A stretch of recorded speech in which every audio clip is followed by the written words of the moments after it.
So we wanted this to be an Ashes series like 1981 or 2005. It's been really, really good. There's still one game to go, but the weather has intervened and we're not going to get a big showdown at the Oval. Australia are retaining the Ashes, whatever we take that to mean. It's 2-1 going into the last game. There's loads to discuss. It's still been an absolute showcase of cricket. Lots of exciting stuff to get into with two of the great people to talk about it with. That's Mike Atherton and Gideon Haigh from The Times. Good to speak to you both. Morning. Hi there. Morning, Stig. Athers, let's start with the weather. Get that out of the way if we may. How do you respond to this? It is antediluvian in the real sense of the word. It is grotesquely old-fashioned that a game of sport in 2023 is ended because it rains a little bit in a place where it rains quite often. You've come to the Mancunian for that answer. That is my hometown and I'm going to defend it. I mean, what can you do about the weather?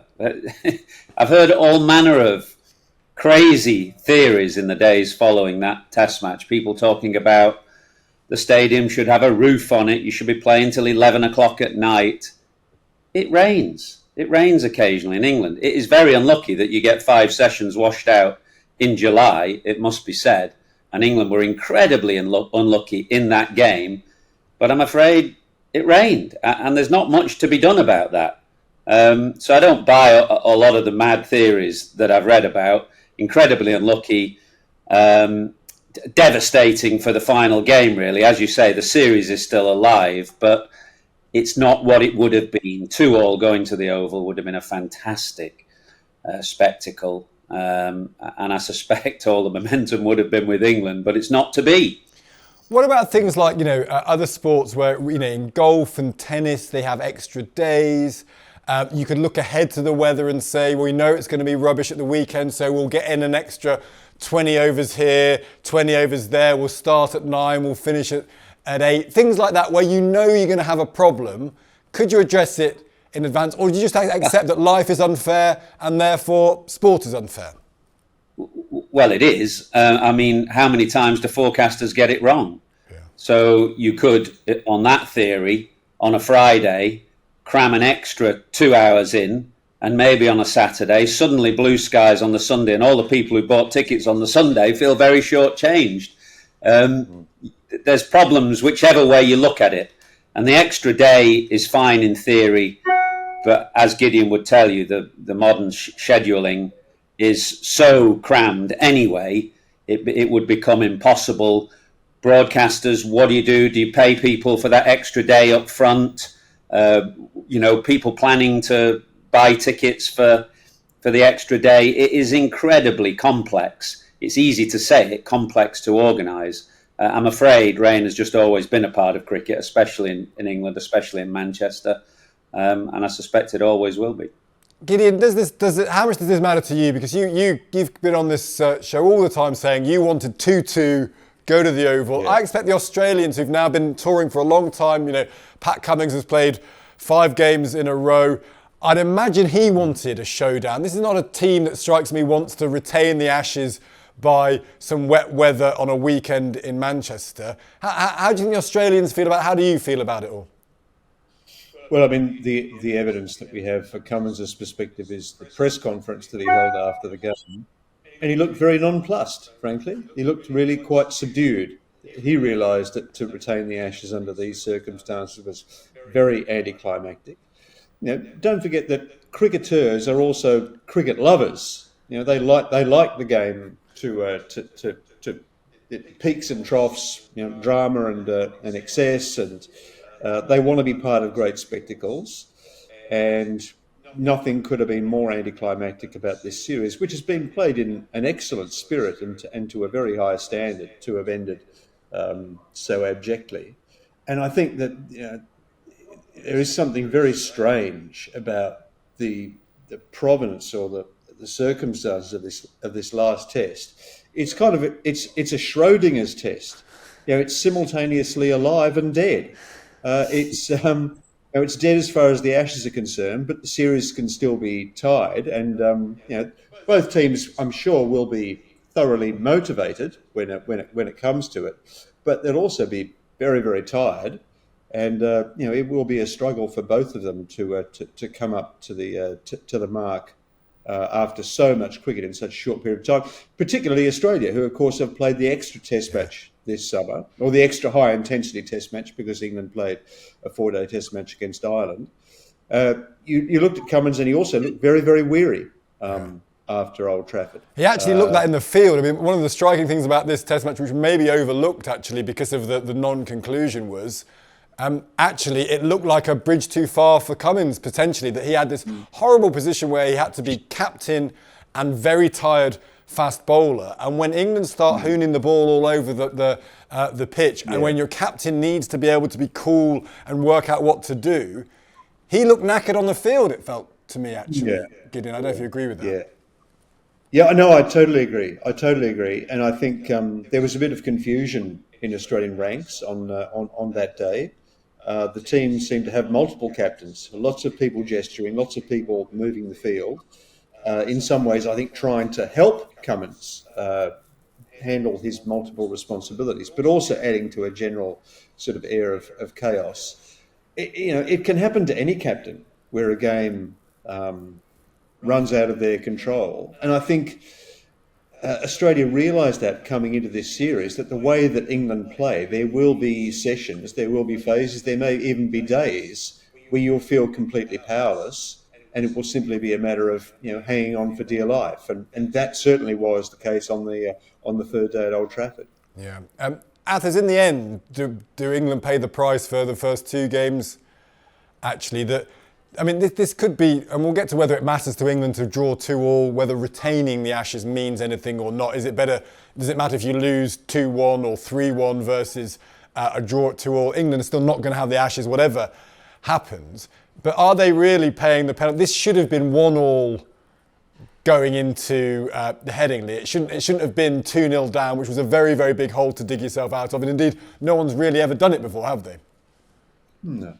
Only one team has come back from 2-0 down to win 3-2, and you've got to go back to before the Second World War, and a team led by possibly the greatest cricketer of all time. So they left themselves with no room for error. I think, the readers under the line, the comments under the line from some of our pieces in the last couple of days, there's been a lot of fractious kind of comment. You have to differentiate between the bad luck in this game at Old Trafford and one went before. I don't think anybody could argue that England were unlucky at Old Trafford to lose 5 sessions in mid-July, a game that they would have won, I think, despite what Andrew McDonnell, the Australian coach, says and thinks.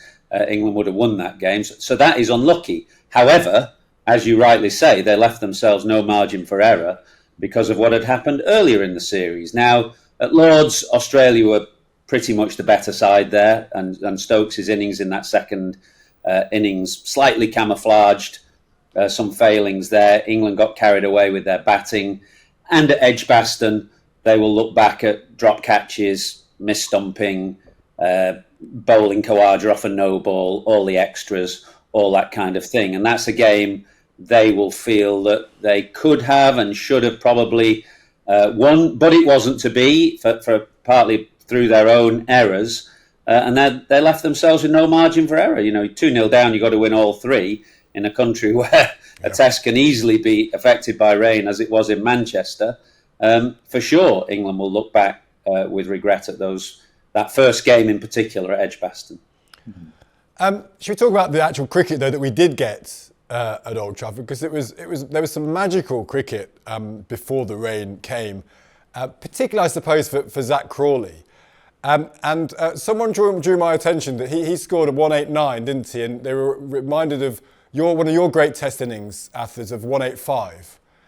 And I think he got to that score something like 250 balls quicker than you did, 300 balls quicker than you did, something like that. It really was a piece of cricket.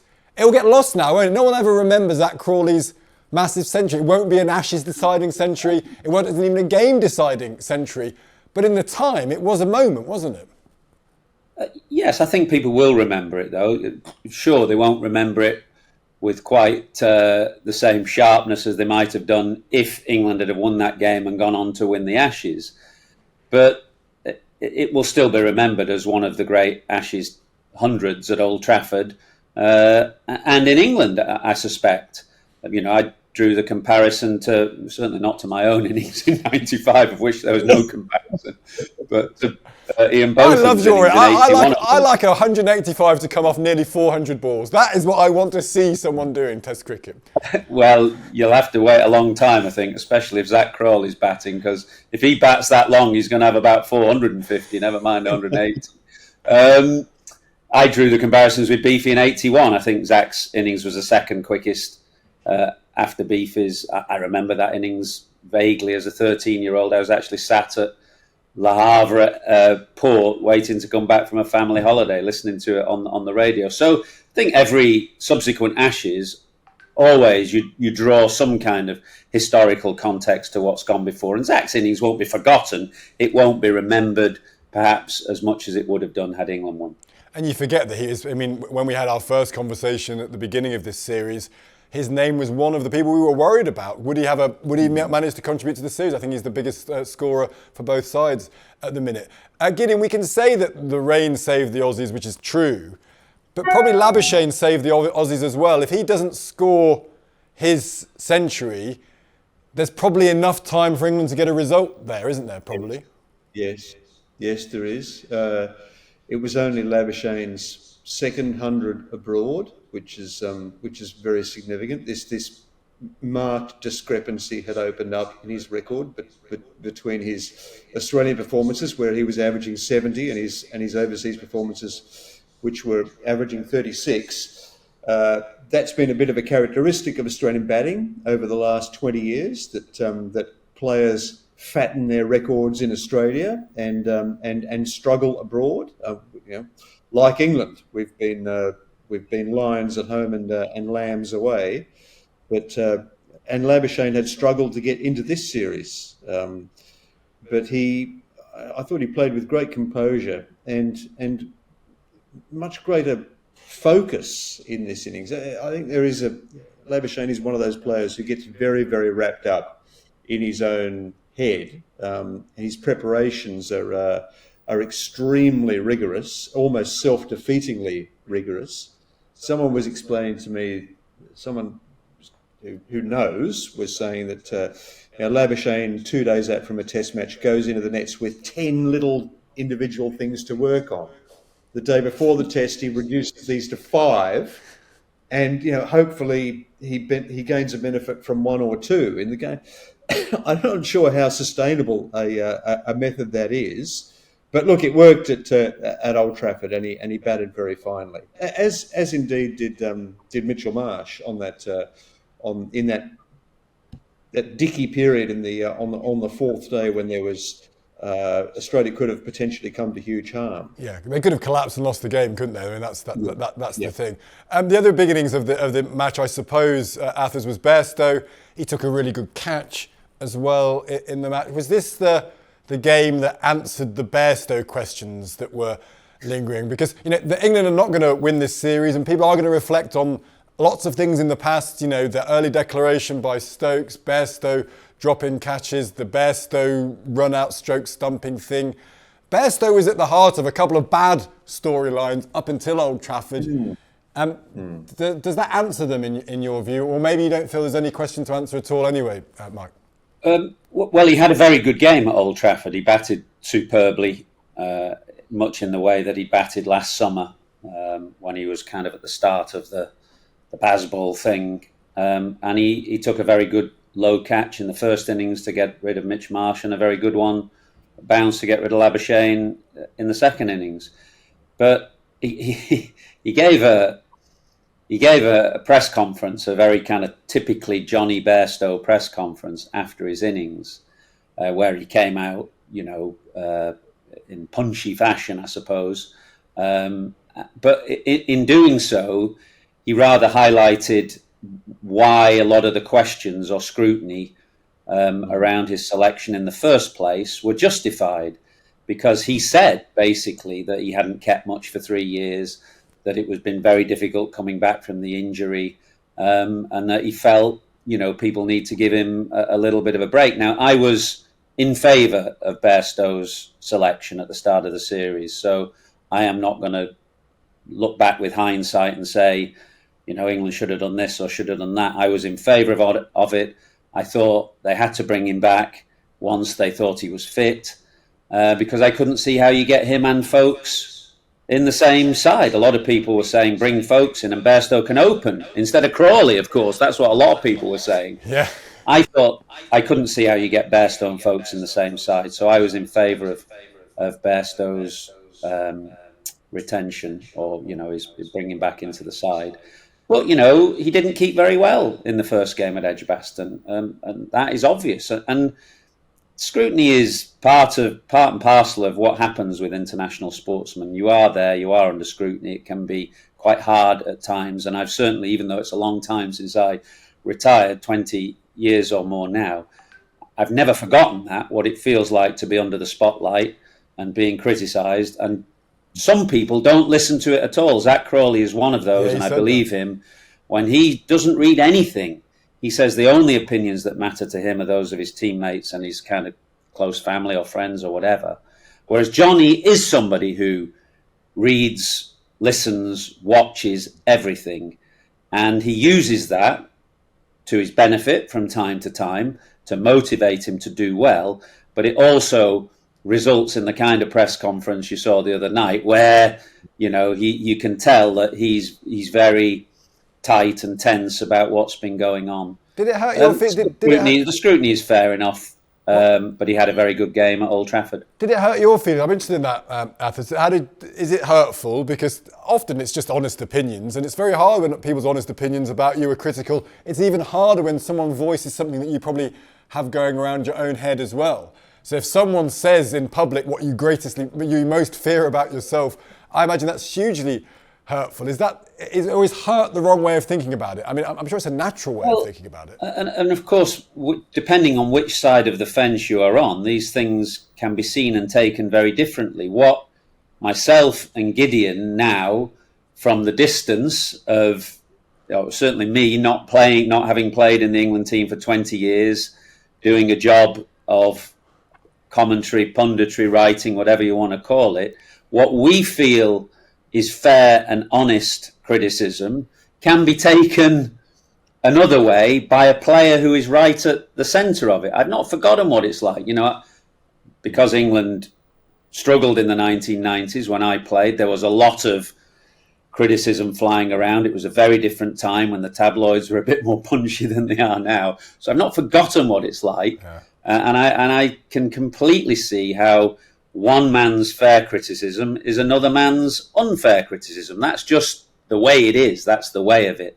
And you have to retain some empathy for players. But at the same time, you have to give an honest opinion as you see it. As long as that opinion is fair, I think if you're like a dog with a bone and you don't let it go, or you've got an axe to grind, then there's places you don't want to go as a pundit. But once it's fair, then that's just part of it, I'm afraid. Yeah. Gideon, have you ever pulled any punches, or do you feel that you've always been able to say what you think?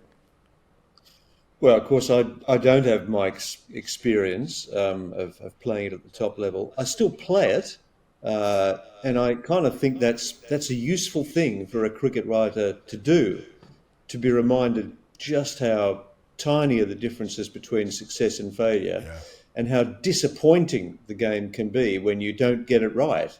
I don't have a crowd looking over my shoulder, but I'm a critic of my own performances at a very humble level, and it's a very, very frustrating and psychologically punishing game. If you're inclined that way, the best players, it seems to me, are the ones who are capable of ruling a line under their previous performances and starting every day afresh. That's a real gift. It's one that I've certainly never had. I don't know whether Mike had it. I suspect Mike probably did, actually. The other thing that's changed, of course, since Mike's period is social media.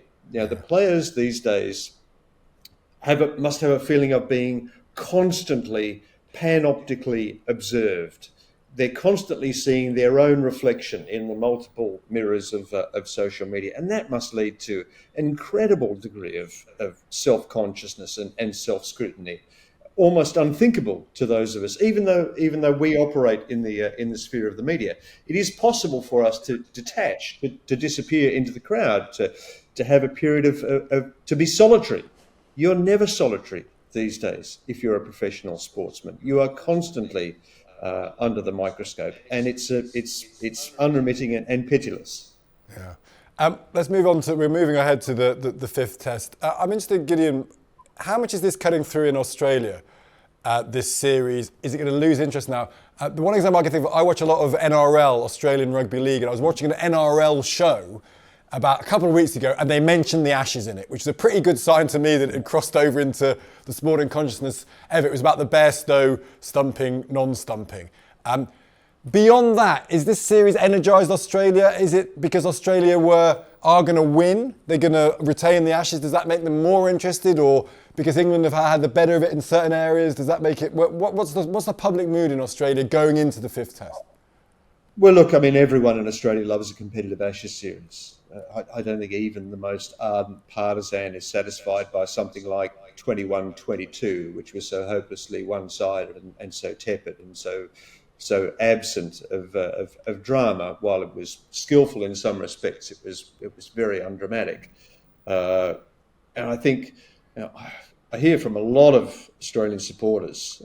They are up late at nights watching these test matches, and they're thoroughly energised by them, and they're enjoying the spiritedness of the contest. There's a lot of Australians over here as well.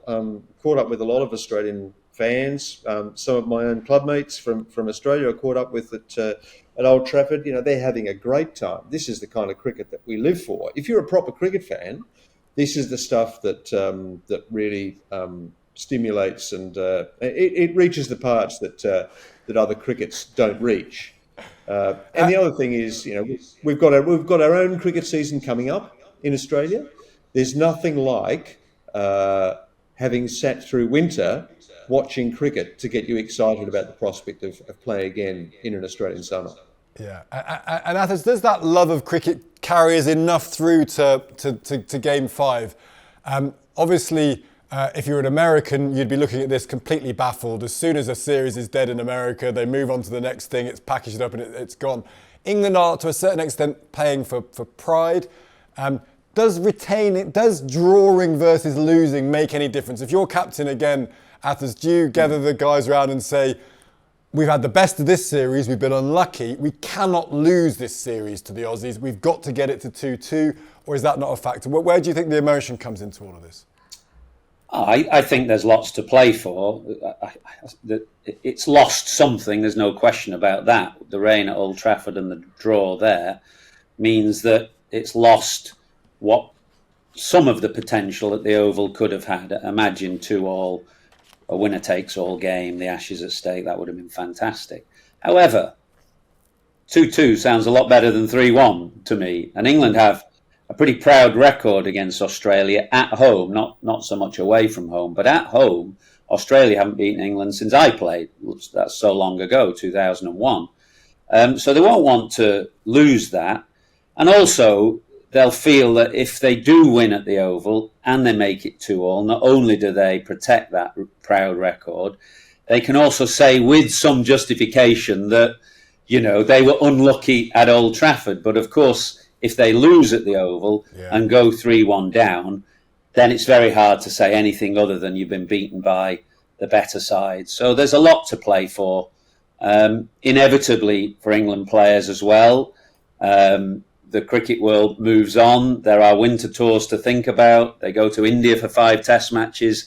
So always in the last test of a series, there's individual bits to play for as well. Your place in the team. There's many players whose immediate future, is under some question or scrutiny. Will Anderson continue? Will Broad continue? All those kind of questions. And they're more easily answered if you come away from the Oval with a thumping win and some runs or wickets under your belt. Would you play Anderson for this last game on the basis it might be his last ever game? Well, I wouldn't be sentimental about it. I wouldn't be picking because it might be his last game. I still feel, and maybe this is sentiment creeping in, although he's had a poor Ashes and not had much influence on the 3 games that he's played, he missed the one pitch that was more helpful at Headingley. I didn't think he bowled badly at Old Trafford. He didn't look particularly penetrative. So I think I could still find it in me to make enough good reasons to pick him. But maybe I'm kind of slightly kidding myself there. I don't know. Gideon, would you have him? Well, Mike's written a very good piece in the Times today about the number of players who we might not see again in Ashes competition, and it's going to be a significant attrition between now and the next series. We're in the long phase of the Ashes now. It's not in Australia till 25, 26. So, sic transit gloria mundi. Would I pick him? Probably not. I don't think he's challenging the Australians. I think the Australians have got his measure. Yeah. And I think they would probably prefer to face Anderson than Tongue. I think Tongue's actually bowled really well. I mean, there's now this doubt about whether Woakes will play, which potentially gives Anderson a second chance. But if Woakes was fit, I wouldn't have picked him.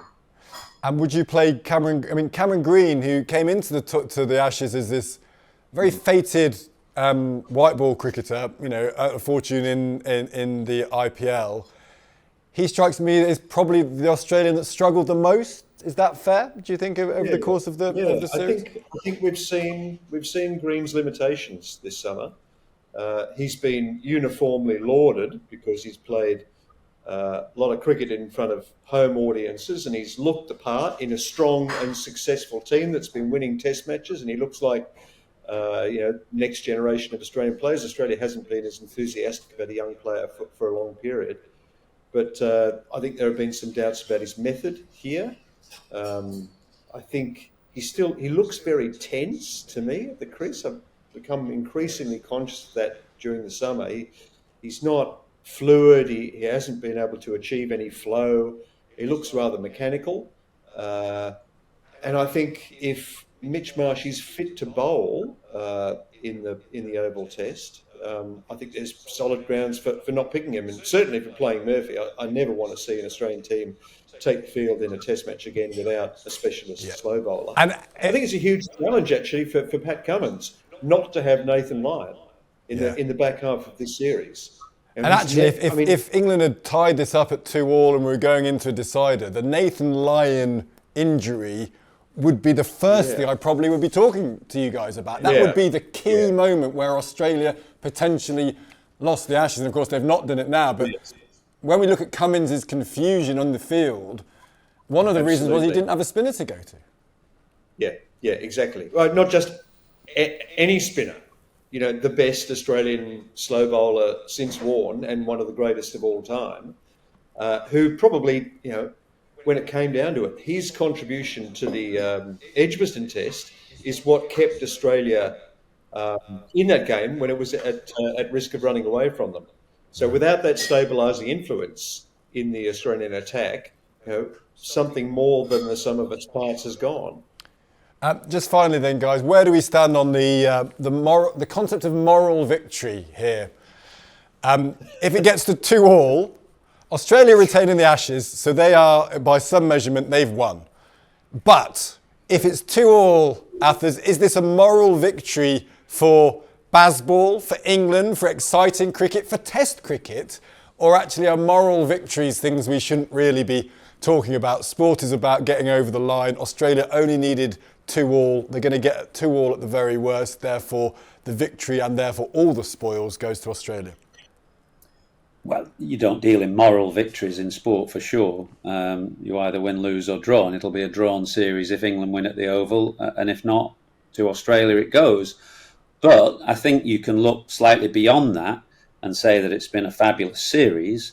The way both teams have played, the difference in styles and strategies between the captains, between the teams, has resulted in one of the best, most enjoyable Ashes that I've watched. probably doesn't quite match up to 2005 in terms of quality, but in terms of excitement and drama, it's right up there. And therefore, credit to both sets of players for giving us the opportunity to watch that, regardless of the result.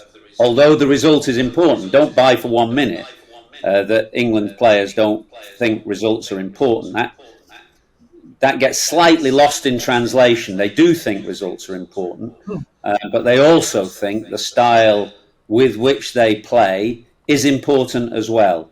And I've enjoyed the cricket that England have played, and Australia, but just focusing on England, I've enjoyed the cricket that they played. I think Stokes is a remarkable transformational leader, and he will continue to be so, and England will continue to play this way regardless of what happens at the Oval. But I do think also that they themselves have learnt 1 or 2 lessons along the way. Yeah. It has been noticeable to me that the batting has been a slightly smarter since Lords. They've just dialed it down a fraction and combined that very aggressive outlook with a bit of smarts as well. And to my mind, that's what Bazball is all about. And look at Harry Brook as a really good example of that. Gideon, then just finally, what do you think? I mean, the 2-all for the Aussies, they won't want 2-all, will they? Because 2-all opens up all sorts of barroom arguments about luck and rain and all sorts of things. They have a chance to remove luck from all of this now, don't they? And by winning at the Oval.